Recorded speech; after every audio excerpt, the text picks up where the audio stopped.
ଚେପକରେ fail ମାରିଲେ ରୋହିତ ଏବଂ କୋହଲି। ଭାରତକୁ ସମ୍ଭାଳିଲେ ଅଶ୍ୱିନ୍ ଏବଂ ଜାଡେଜା।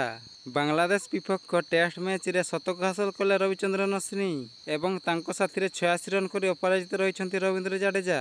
ଚେନ୍ନାଇରେ ରେକର୍ଡ କଲେ ରବିଚନ୍ଦ୍ରନ ଅଶ୍ୱିନ୍। ପ୍ରଥମ ଦିନର ଖେଳ ଶେଷ ସୁଦ୍ଧା ଟିମ୍ ଇଣ୍ଡିଆ 6 ୱିକେଟ୍ ହରାଇ 339 ରନ୍ ସଂଗ୍ରହ କରିଛି। ତେବେ ଚାଲନ୍ତୁ ଜାଣିବା ସମ୍ପୂର୍ଣ୍ଣ ଖବର ବିଷୟରେ। ଭାରତ ଏବଂ ବାଂଲାଦେଶ ମଧ୍ୟରେ 2 ମ୍ୟାଚ୍ ବିଶିଷ୍ଟ ଟେଷ୍ଟ ସିରିଜ୍ ଖେଳାଯାଉଥିବା ବେଳେ ଆଜି ଚେନ୍ନାଇର MS ଚିଦାମ୍ବରମ୍ ଷ୍ଟାଡିୟମରେ ପ୍ରଥମ ଟେଷ୍ଟ ମ୍ୟାଚ୍ ଖେଳାଯାଉଛି। ଏହି ମ୍ୟାଚରେ ବାଂଲାଦେଶ ଦଳ ପ୍ରଥମ ଟସ୍ ଜିତି ଫିଲ୍ଡିଂ କରିବାକୁ ନିଷ୍ପତ୍ତି ନେଇଥିଲେ। ଏହାର ଜବାବରେ ଭାରତର ଟପ୍ ଅର୍ଡର ବ୍ୟାଟ୍ସମ୍ୟାନ୍ ଫ୍ଲପ୍ ସାବ୍ୟସ୍ତ ହୋଇଥିଲେ। ରୋହିତ ଶର୍ମା 6, ବିରାଟ କୋହଲି 6 ଏବଂ ସୁମାନ ଗିଲ୍ 0 ରନ୍ରେ ଆଉଟ୍ ହୋଇଥିଲେ। ମଧ୍ୟମ କ୍ରମରେ ରିଷଭ ପନ୍ଥ 39, ଯଶସ୍ୱୀ ଜୟସୱାଲ 56 ରନ୍ କରି ଆଉଟ୍ ହୋଇଥିଲେ ଏବଂ KL ରାହୁଲ 19 ରନ୍ କରି ଆଉଟ୍ ହୋଇଥିଲେ। ଶେଷରେ ଜାଡେଜା ଏବଂ ଅଶ୍ୱିନ୍ ଭାରତକୁ ସମ୍ଭାଳିଲେ। ତ ଫ୍ରେଣ୍ଡ, ଭିଡ଼ିଓଟି ଭଲ ଲାଗିଥିଲେ ଲାଇକ୍ କରନ୍ତୁ।